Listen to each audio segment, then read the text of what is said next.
आशा है आप अपने घरों में हैं, स्वस्थ हैं, सकुशल हैं और इस पीरियड का कंस्ट्रक्टिव और क्रिएटिव इस्तेमाल कर रहे हैं। कुछ विशेष बिंदुओं के अंतर्गत मैं आपसे बात करना चाहती थी।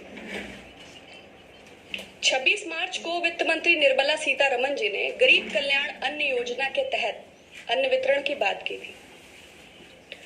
अब जबकि आधा अप्रैल भी जा चुका है, राहत कार्यों की घोषणा भी हो चुकी है, जो अभी अपेक्षाएं थी प्रधानमंत्री जी के भाषण से, वो सब आने के बाद जो इस वक्त की बहुत बड़ी समस्या है वो भूख की है और वो पूरे भारत में हमें देखने में आ रही है। हालांकि कुछ सृजनात्मक सुझाव विपक्ष द्वारा भी दिए गए। कल राहुल जी की प्रेस कॉन्फ्रेंस थी, कुछ बहुत अच्छी बातें उसमें कही गई, लेकिन जो दिख रहा है बहरहाल तो भारतीय राष्ट्रीय खाद्य सुरक्षा कानून के तहत जो राशन कार्ड है 5 करोड़ 70 लाख करीब, उसमें से सिर्फ 1 करोड़ 43 लाख राशन कार्ड्स पर अन्न का वितरण किया गया है, वो भी 15 जिलों के लगभग 273, 15 राज्यों के लगभग 273 जिलों में।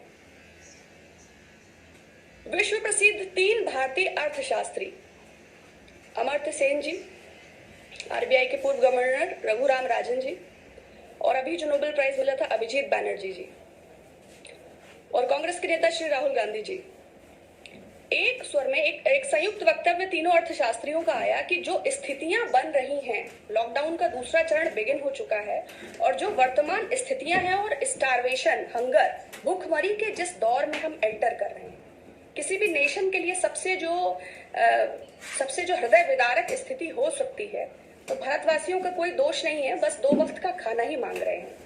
अगर ये अभी 26 मार्च की घोषणा के बाद और आज आधा अप्रैल बीतने के बाद राशन मिलने की स्थिति ये है, तो संयुक्त वक्तव्य ये जारी हुआ है कि सरकार को अपने भंडारण को तत्काल खोल देना चाहिए और ये 10 दिन पहले हो जाना चाहिए था, जो कि अभी तक नहीं हुआ है।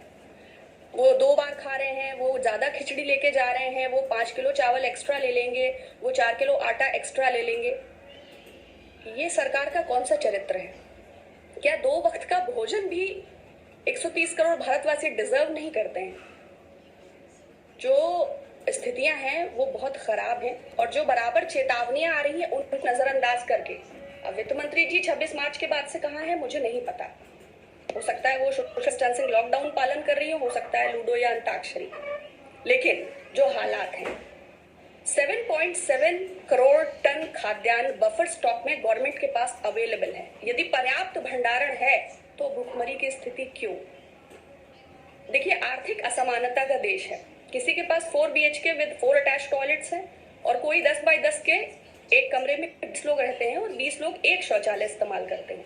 उनके लिए सोशल डिस्टेंसिंग, हाइजीन और बैक्टीरिया के मायने क्या है मुझे नहीं पता, लेकिन भूख सबको बराबर से लगती है। हम जगत गुरु बन रहे हैं, हम विश्व गुरु बन रहे हैं, हम योग गुरु बन रहे हैं, हमारा डंका पूरे विश्व में बज रहा है, हमारे पास विश्व का सबसे मजबूत नेता है। अभी कुछ समय पहले हम पूरे देश के लिए नागरिकता रजिस्टर ला रहे थे, हम पूरे देश के कागजों को जांच करने वाले थे और आज अचानक स्थिति ऐसी है कि हम 2 वक्त की रोजी लोगों को दे नहीं पा रहे हैं, हम उनके घरों तक 5 किलो चावल और आटा नहीं पहुंचा पा रहे हैं। तो हम प्रतिष्ठा के कौन दौर में हैं और हम कैसे विश्व गुरु हैं? इसको तो सेल्फ प्रोक्लेम्ड कहते हैं।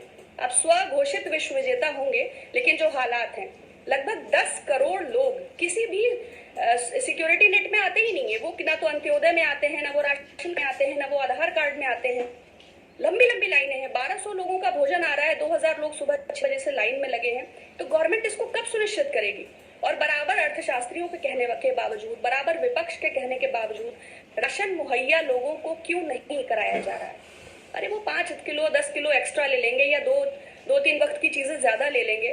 बल्कि राहुल जी ने तो यहाँ तक कहा कि साप्ताहिक 10 किलो चावल, 10 किलो आटा, 1 किलो शक्कर, 5 किलो दाल साप्ताहिक उनको मुहैया कराई जाए। हमारे पास पर्याप्त भंडारण है उसके बावजूद। तो ये एक बड़ा विषय है, बहुत गंभीर विषय है, जिसको पूरी दुनिया देख रही है और भारत के सम्मानित प्रधानमंत्री, गृह मंत्री, वित्त मंत्री को भी इसको तत्काल लेना सुनिश्चित करना चाहिए और भोजन सुनिश्चित करना चाहिए। दूसरी महत्वपूर्ण चीज कहना चाहती हूँ, इंटरनेशनल लेबर ऑर्गेनाइजेशंस के जो डेटा थे आपने सुन ही लिया होगा, लेकिन 20 करोड़ लोगों के जॉब्स जाने की जो संभावना, हालांकि आज 17 अप्रैल हो रही है, तो 1 से 7 के बीच में काफी लोगों की सैलरीज आ गई होंगी। जिनकी आ गई उनको शुभकामनाएं, लेकिन बहुत लोगों की नहीं भी आई हैं, उनके लिए मेरी संवेदनाएं। इंटरनेशनल लेबर ऑर्गेनाइजेशंस का एक डेटा ये भी था कि लगभग 40 करोड़ लोग बिलो देन पॉवर्टी लाइन चले जाएंगे। ये भी चिंताजनक है। उसके बाद अपनी स्वदेशी संस्था centre for monitoring economy CMIE, उसका कहना है कि लगभग 12 करोड़ लोग अपनी जॉब गंवा चुके हैं। हम आप में भी वो लोग हैं, शायद आप समझ सके। MSME, micro small and medium industries, अभी तक उनके लिए कोई भी डिफेंसिव पैकेज की घोषणा ना होना, यही वो लोग हैं जो 40% एम्प्लॉयमेंट क्रिएट करते हैं। तो कैसे, किधर?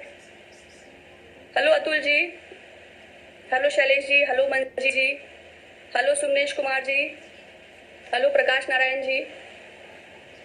तो सरकार को देखना चाहिए कि हालात क्या पैदा हो रहे हैं, ग्राउंड पे क्या रियलिटी है। सबसे बड़ी प्रॉब्लम हंगर की है, स्टारवेशन की है, भूखमरी की है। पहले सूरत में 12 लाख मजदूर इकट्ठा हो जाता है। गुजरात के बारे में हम जानते हैं, वहां पर टेक्सटाइल मिल्स हैं और डायमंड पॉलिशिंग का भी सूरत हब है।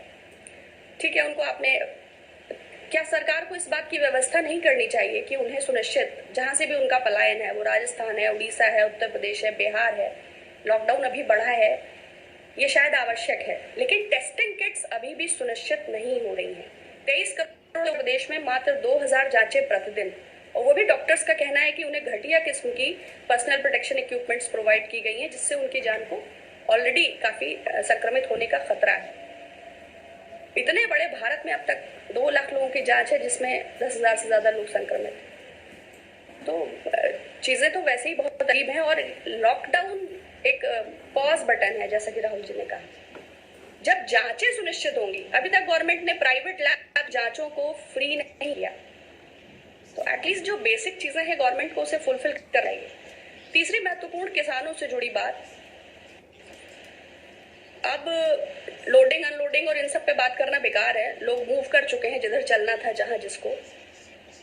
सब्जियां और फल एक और तो सड़ रहे हैं, बिकने और जाने का सवाल, दूसरी ओर शहरों में 2-2, 3-3 गुनी कीमतों पर वो मिल रहे हैं।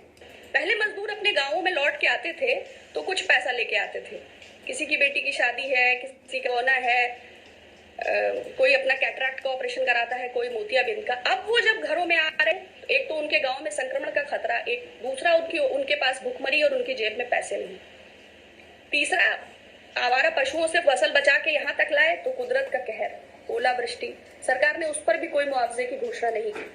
बरसात ने फसलों को चौपट कर दिया। खाद्यान्न की बहुत समस्या गांवों में है।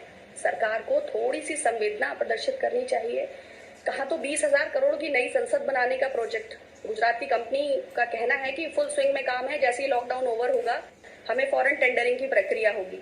तो एक और 3 किलोमीटर के एरिया में 20,000 करोड़ का इन्वेस्टमेंट, और दूसरी तरफ 135 करोड़ भारतवासियों में इतने बड़े सेगमेंट पर इस बात का खतरा कि वो जूझ रहे हैं। तो इस जो ये हमारा आर्थिक असमानता का जो स्तर है, मैं गुजारिश ही कर सकती हूँ गवर्नमेंट से, लेकिन मैं समझती हूँ कि इसको जल्द से जल्द सरकार सॉल्व करे। तीसरी महत्वपूर्ण बात, किसानों के अलावा फल, फूल और सब्जियां। फूलों का कारोबार भी ठप है, क्योंकि चाहे मंदिर, मस्जिद, गुरुद्वारे, वहां भी नहीं, शादियां भी बंद, हर तरफ से। फल का है कि भाई सब डैमेज ही डैमेज है चारों तरफ। सरकार ने जो पार्शियल लॉकडाउन खोलने को कहा भी है, तो भाई खट्टर सरकार ने डिस्टिलरीज को ऑन कर दिया, असम में भी वाइन का ऑन है, उत्तर प्रदेश में भी सुन रहे हैं कि भाई वाइन शॉप्स वगैरह ऑन हो जाएगा। अब चूंकि सरकार को उससे राजस्व पैदा होता है, तो जाहिर बात है कि डिस्टिलरीज का और वाइन का खुलना भी जरूरी है। जब वो खुलेंगे और लोगों के पास पैसा नहीं होगा, ऑब्वियसली वाइन को खरीदने के लिए फिर अपराध में इजाफा होगा, पहला अपराधों में वृद्धि होगी, फिर दो वृद्धि होगी तो पुलिस अपनी जगह एक्टिव होगी। तो यही जीवन चक्र है। लेकिन सुनिश्चित हो चीजें, ये आवश्यक है, ये आवश्यक है। बहुत शुक्रिया आपका, और आपके स्नेह के लिए धन्यवाद।